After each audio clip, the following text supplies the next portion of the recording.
Si disfrutas nuestro contenido, por favor considera compartirlo, darle me gusta y suscribirte. También, cuéntanos qué historias te gustaría escuchar y activa las notificaciones para que no te pierdas ningún episodio. Gracias.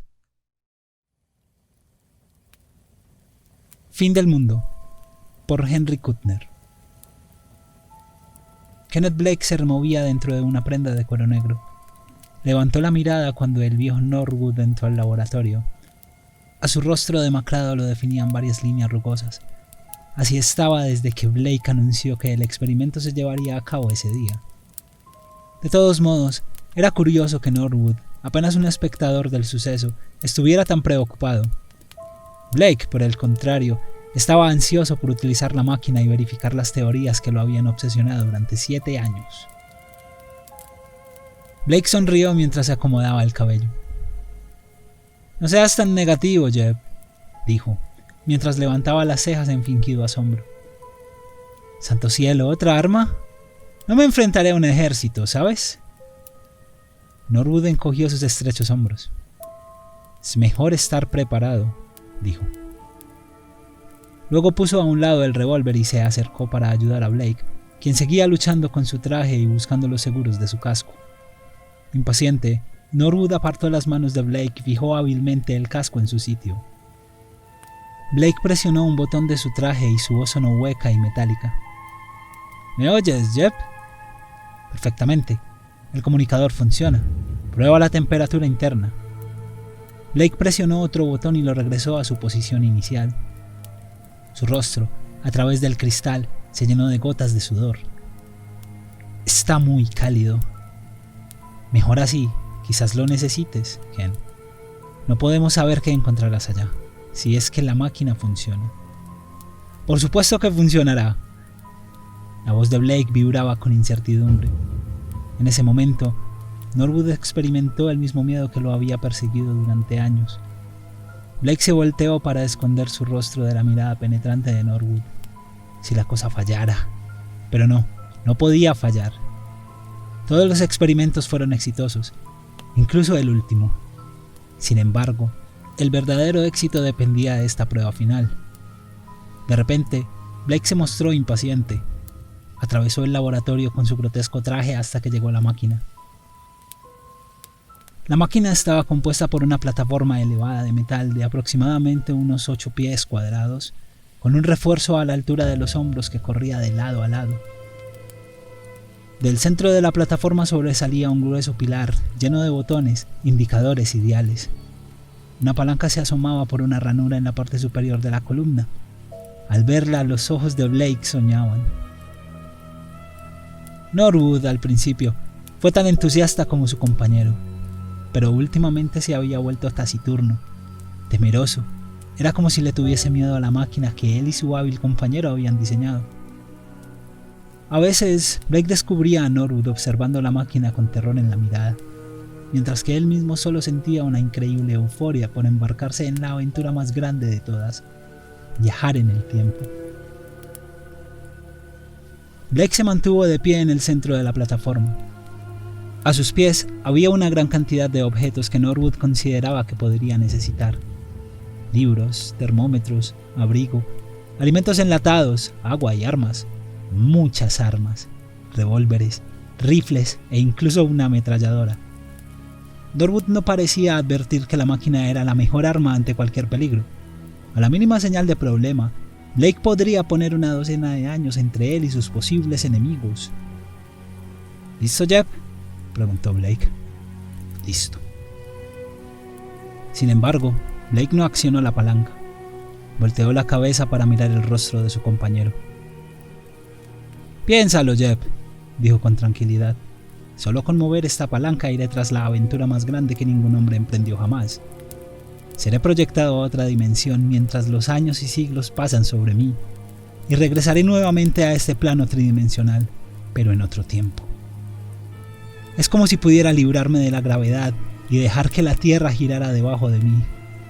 Por Dios, traeré a alguno de tus descendientes para que lo conozcas», finalizó algo avergonzado por su arrebato. Norwood no sonrió. Sé cómo te sientes, Ken, y vaciló un segundo. ¿No sientes algo extraño? ¿Está el hombre destinado a hacer una cosa así? ¿No se supone que el tiempo es inmutable? Eso es lo que yo siento, Ken. Creo que estamos haciendo algo incorrecto. Blake lo miró. ¿Incorrecto? ¿El tiempo es inmutable? ¿Por qué te preguntas eso? Si ya hemos logrado cambiarlo. Todos esos modelos que hicimos los enviamos a través del tiempo. Al futuro, sí, no al pasado. Algo salió mal allí. A ver, dime, ¿por qué no podríamos enviar un modelo hacia atrás en el tiempo? No lo sé, dijo Blake lentamente y su expresión cambió. Pero voy a averiguarlo. Retrocede, Jeb. Accionó la palanca hacia la izquierda. No sucedió nada. A excepción de los latidos de su corazón, no se oía ningún sonido. Inmediatamente, Norwood dijo: ¿Lo ves, Ken? Algo anda mal. De acuerdo a nuestros cálculos tendrías que estar ya en el pasado, pero no lo estás. Te lo dije, el hombre no puede ir en contra de... Mientras hablaba, Blake movió la palanca empujándola en la dirección contraria. De repente, con la brusquedad de un relámpago, lo envolvió a la negrura. Involuntariamente sus manos soltaron la palanca. Temeroso por no poder encontrarla en aquella oscuridad, buscó a tientas hasta que sus dedos la tantearon. «Jeb». Su lengua articuló los sonidos, sin embargo no se oyó nada. Era como si se hubiese quedado mudo. Volvió a pronunciar el nombre de Norwood, ahora con todas sus fuerzas, pero no había sonido. Una oleada de júbilo lo golpeó. La máquina ha funcionado. Había sido expulsado del espacio tridimensional hacia una dimensión extraña en la que, aparentemente, el sonido era imposible. Una dimensión en la que las leyes de la naturaleza se habían deformado. De repente le surgió una idea. Buscó entre la oscuridad la linterna que traía en el cinturón. Presionó el interruptor, pero no hubo señal de luz. La oscuridad permanecía inquebrantable. Entonces, si la linterna funcionaba, los rayos de luz tampoco existían en ese lugar. El pánico lo poseyó por un instante. ¿Cómo haría para leer las herramientas? ¿Cómo haría para leer sus herramientas e instrumentos? Por lo que sabía, pudo haber sido transportado millones de años hacia el futuro. Temblando, tomó su linterna y rompió el cristal que protegía el dial. Tampoco hubo sonido alguno. Sin embargo, notó algo irregular. Se quitó un guante y tocó delicadamente la aguja indicadora. Aparentemente no se había movido. Entonces tuvo un pensamiento extraño. Supongamos que el tiempo no existe en esta dimensión. No al menos como lo conocemos en la Tierra. No, eso es imposible. Ahora la aguja temblaba como bajo el estrés de fuerzas desconocidas. Había girado completamente. Estaba hasta el otro extremo. Había alcanzado su límite, y ese límite era de 100.000 años. Mientras buscaba a tientas la palanca, lo apresó un miedo irracional. Se quedó en silencio por un momento y la oscuridad desapareció. Una luz rojiza penetró en los ojos de Blake, quien se llevó las manos a la cara olvidándose del casco. Lentamente el dolor disminuía. Abrió los ojos y se quedó observando a su alrededor. Este era un mundo blanco, pero salpicado de manchas rojizas. Y era frío, muy frío. Blake encendió la calefacción de su traje, pero a pesar del aislamiento no logró apaciguar el frío. Era un mundo de nieve enrojecido por los rayos de un enorme sol escarlata. La atmósfera debía ser tenue, es cierto, pero eso era difícil de explicar. Después de todo, 100.000 años era solo un día en la vida de un planeta. ¿Qué es lo que había traído esta muerte prematura a la Tierra? Una intolerable sensación de abandono se apoderó de él. No había vida en ninguna parte de la Tierra. Una capa de nieve yacía desde el Ecuador hasta los polos. Mientras se preguntaba esto, vislumbró un breve movimiento a lo lejos. Recordó que traía consigo un par de binoculares y se puso a buscarlos rápidamente. Cuando los halló, poco fue lo que le revelaron. Parecía como si el cielo, cerca del horizonte, se estuviera moviendo. Pequeños rayos de luz vibraban en el horizonte, como una especie de luciérnagas chocando contra una pared de basalto. Puso rumbo hacia el horizonte. Como una pared que se alza sobre el cielo, la negrura y sus rayos brillantes se precipitaron sobre él. Increíblemente, esa nube de oscuridad estaba viva. Era como una gran capa que se extendía por todo el horizonte y más allá. Aquello era como una muralla, como una ola, pensó Blake, avanzando a través de la nieve. Se quitó los binoculares y se quedó sin aliento. Aquella gran ola estaba amenazantemente cerca, quizá a 30 millas de distancia, y abarcaba, aparentemente, unos 1000 pies de altura. Blake todavía no podía identificarla con claridad. Era una oscuridad tenue, brillante, llena de diminutas chispas de luz que disparaban azarosamente. Sintió vida en aquella cosa, una vida maligna. Corría hacia él con increíble velocidad, más rápido que cualquier objeto conocido. En instantes, esa cosa lo alcanzaría hasta envolverlo. Blake llevó su mano hasta la palanca, pero no la movió. Para su sorpresa, la escena había cambiado. La nieve rojiza y la capa de negrura habían desaparecido. Se habían esparcido como la niebla y, en su lugar, había crecido otra escena, completamente diferente, asombrosamente extraña. La plataforma de la máquina descansaba sobre un piso de piedra blanco y, muy por encima, se alzaba un techo abovedado del mismo material. La habitación era circular e inmensa, de casi medio kilómetro de diámetro, consideró. Por todos lados había máquinas indescifrables. Salvo por lo anterior, la cámara estaba completamente vacía. El intenso frío había desaparecido y Blake apagó la calefacción de su traje. Un pequeño rayo de luz comenzó a brillar en el aire cerca de la plataforma y Blake se detuvo para tomar su revólver. Sin embargo, la luz hizo que se volteara. Cuando regresó la vista, vio a un hombre parado donde estaba la luz. Era un hombre extraño, de cuerpo enjuto, bajo, de manos esbeltas y dedos que parecían tentáculos. Al principio pensó que se trataba de un jorobado, pero luego se dio cuenta de que el objeto que parecía un saco colgado en la espalda era realmente parte de su cráneo. La cabeza, de frente, parecía normal, aunque los ojos fuesen asombrosamente grandes y la boca diminuta. Sin embargo, de perfil, la parte posterior del cráneo estaba extendida sobre un cilindro pulposo de cuerpo blanco y de 2 pies de largo que colgaba casi hasta el suelo. Esa debía ser la evolución lógica del cráneo, pensó Blake, ya que el cuello normal apenas si puede soportar el peso de un cráneo globular. En tal caso, cualquier paso en falso haría que la cabeza se fuera de lado y el cuello se rompiera. Parecía fantástico, pero era real. Su cuerpo robusto vestía una reluciente malla metálica. Una de sus delgadas manos se levantó en un gesto inmemorial de paz. Blake devolvió el revólver al cinturón, pero no bajó la guardia. ¿Quién eres?, le preguntó. Como había esperado, el otro no dio muestras de entendimiento. Un abismo de 100.000 años separaba el lenguaje de ambos. Sin embargo, el hombre del futuro había logrado romper rápido ese abismo de una forma asombrosa. Después de una breve pausa, dijo: «Mi nombre es Knack». Blake levantó las cejas desconcertado. Había estado mirando los labios de aquel pequeño hombre. Estaba seguro que no se movieron. Curiosamente, tampoco podía distinguir el tono de su voz. «Soy Knack. Es mi mente la que escuchas». «¿Tu mente?» «Sí. Lo que tu cerebro, por lo visto, conoce como telepatía». «Pero puedo oírte». «No. Eso es lo que tú crees. Tu cerebro transmite mis pensamientos a los nervios auditivos donde se traducen a tu lengua. Cuando hablas, tus palabras para mí son incomprensibles. Lo que realmente recibo son los pensamientos detrás de ellas. Nuestra raza ha conversado así durante miles de años».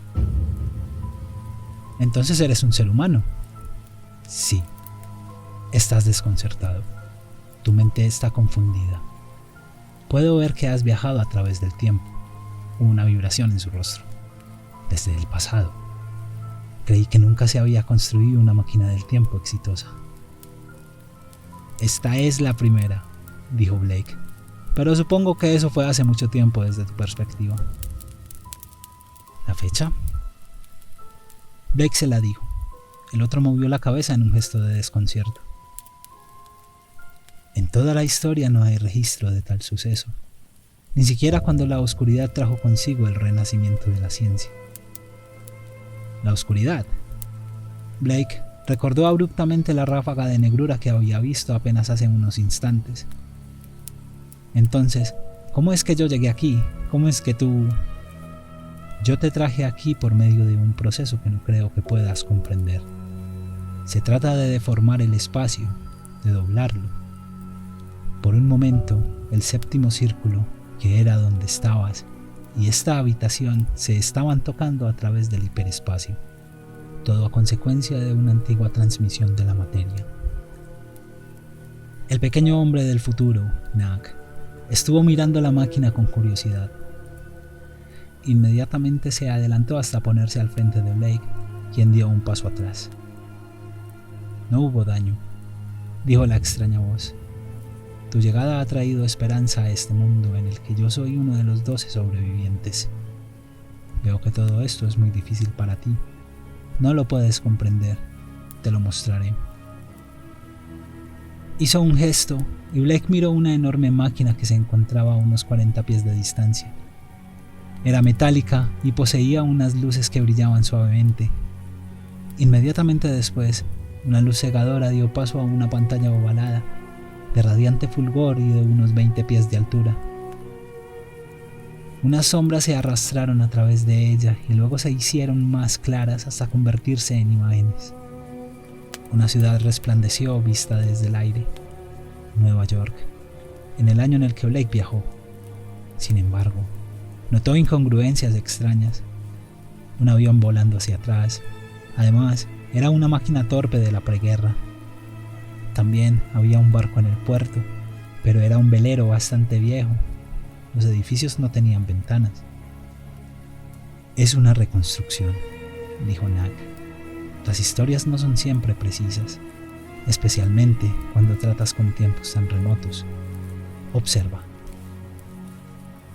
La escena cambió. Hubo una visión de aguas verdes corriendo. Otra ciudad apareció. Sydney, Australia, pensó Blake. Se desvaneció. Solo quedó un extenso y blanco desierto reseco por el sol. De repente, apareció otra luz cegadora. En cuanto se esfumó, Blake vio un gran cráter todavía humeante, arraigado en el desierto. Un meteorito, dijo Nag, la semilla de la destrucción. La escena cambió nuevamente. Ahora el desierto parecía menos árido, como si docenas, quizás cientos de años hubieran pasado. Al fondo del cráter se hacía visible una mancha negra. Brillaba pese a la deslumbrante luz del sol. Esa es la oscuridad, dijo Nag, y había odio en su voz. Esa entidad aniquiló toda la vida, toda, a excepción de unos cuantos cientos. Nunca descubrimos lo que es, pese a que experimentamos con ella por miles de años. Está viva, pero su composición es completamente distinta a la de cualquier otro tipo de materia conocida. No es ni cristalina, ni mineral, ni orgánica. Y aún así está viva, y se alimenta, consume toda la materia, piedras, arena, agua, incluso aire. Observa. De repente, en la pantalla apareció un gran peñasco, en el cual crecía precariamente un árbol arraigado en un pequeño pedazo de tierra. Dentro de la pantalla, un dedo de oscuridad se arrastraba y se acercaba lentamente, envolviendo la piedra y el árbol. Ambos fueron devorados por la oscuridad. La tierra no tenía nada que pudiera detenerlo. Se movió hacia el exterior del desierto australiano y luego se extendió. A través de los siglos ha crecido hasta lo más profundo de la tierra, salvo por una isla. Todo consiste de esa sustancia. Como una infección, lo ha devorado todo a su paso, desde el acero hasta las piedras más duras. Al principio, creció lentamente. luego cada vez más rápido.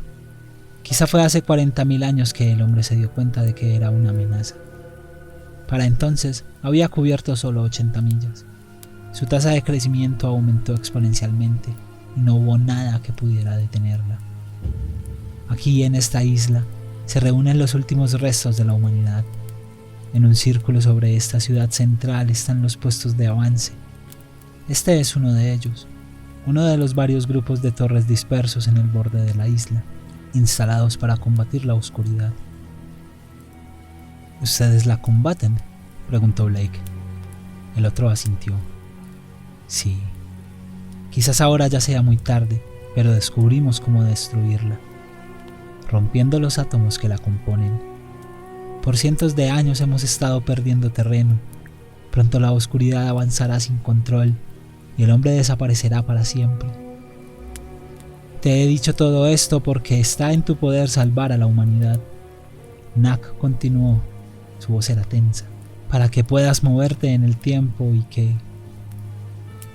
Un sonido de alerta atravesó la sala. Nak se dio cuenta y corrió hacia una máquina.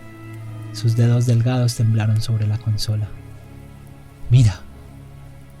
En la pantalla oval surgió otra imagen. Una gran torre monolítica situada en una llanura sin nieve. A la distancia se veía una ráfaga de negrura que avanzaba. Era la oscuridad barriéndose inexorablemente y reclamando la tierra para sí mismo. La torre. Es la torre en la que estamos ahora, dijo Nak.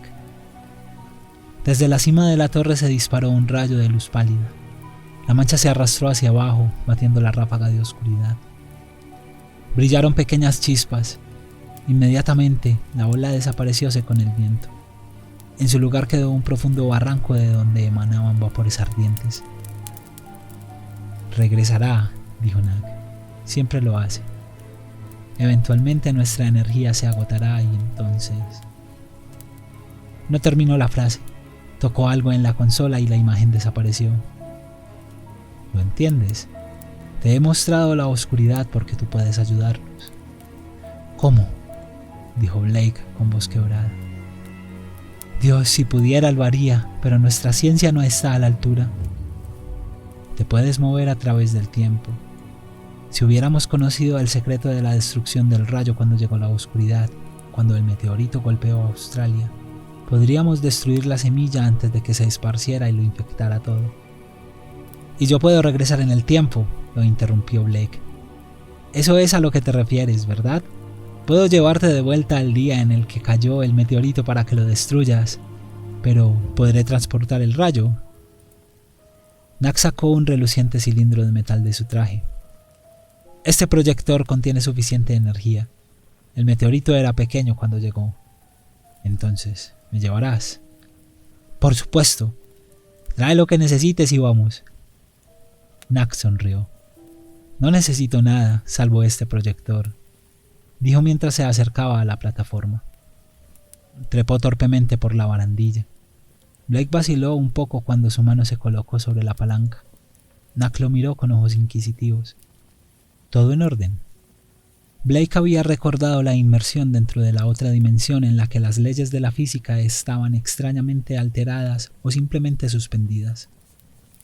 Ahora no estaba seguro de que pudiera encontrar el camino de regreso a su propio tiempo. Le explicó el problema a Nak y este soltó una pequeña risa. ¿Puedes abrir la plataforma y mostrarme la máquina?, preguntó. Blake asintió. Levantó un panel del piso metálico y Nak miró hacia abajo. Tras un breve instante, sacudió su cabeza, metió su brazo por la abertura e hizo los ajustes algo apresurado. Con eso bastará, dijo. Solo acciona la palanca. Tu máquina es bastante simple en cuanto a su construcción y a su sistema. No entiendo cómo no pudimos diseñarla. ¿Listo?, dijo Blake. Nak, sosteniendo con fuerza el cilindro de metal, asintió. Blake movió la palanca. Instantáneamente, la negrura muerta de la otra dimensión los rodeó. Sin embargo, aunque esperaba ese cambio, algo lo hizo estremecer.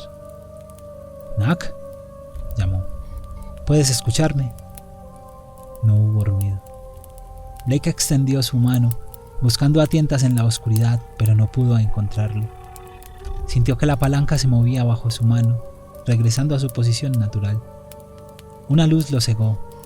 Al mismo tiempo, un dolor inmenso se produjo en su cabeza. Tenía la extraña sensación de haber percibido un cambio, como si una extraña metamorfosis hubiera tenido lugar dentro de él. Entonces escuchó la voz de Jepson Norwood terminando la frase que había empezado cuando la palanca había sido movida para lanzar a Blake hacia adelante en el tiempo. Lo rodearon las paredes familiares del laboratorio. Las leyes de la física no se pueden hacer a un lado, Ken. Tú mismo puedes ver que la máquina no funciona ni hacia el pasado ni hacia el futuro. No lo entiendo. Blake se escuchó a sí mismo diciéndolo. Debería funcionar, Jeb, pero no lo hace. Creo que sé por qué no puedes viajar al pasado, dijo Norwood. El pasado no puede ser modificado, y tú no puedes lograr lo imposible. No puedes viajar a un pasado en el que no existes, ni siquiera a pocos años o pocos minutos. Si lo pudieras hacer, recordarías haberte visto saltar del vacío, y no tienes memoria alguna de que eso haya sucedido. Pero, ¿y al futuro?, preguntó Blake. Tu argumento no aplica ahí.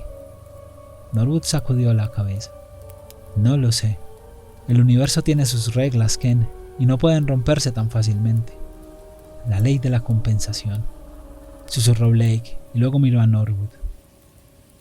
Me pregunto si es posible que haya podido viajar en el tiempo hacia el futuro y no recordar nada solo por el simple hecho de que esos recuerdos se borraron cuando regresé a un segmento del tiempo en el que no fueron forjados. Después de todo, uno no puede recordar algo antes de que haya sucedido. Sin embargo, pude haber ido al futuro y haber traído, o intentado al menos, a alguien conmigo y haber fallado porque nadie puede existir antes de su propio nacimiento. Tengo la sensación de haber olvidado algo importante. Kenneth Blake se encogió de hombros y saltó del barandal de la máquina. ¡Demonios! ¡Esto apesta, Jeb!, dijo Blake golpeando amistosamente los hombros de Norwood. Es demasiado increíble como para ser cierto. Si hubiera ido al futuro lo recordaría, estoy seguro. Hemos fallado. Esa es la verdad.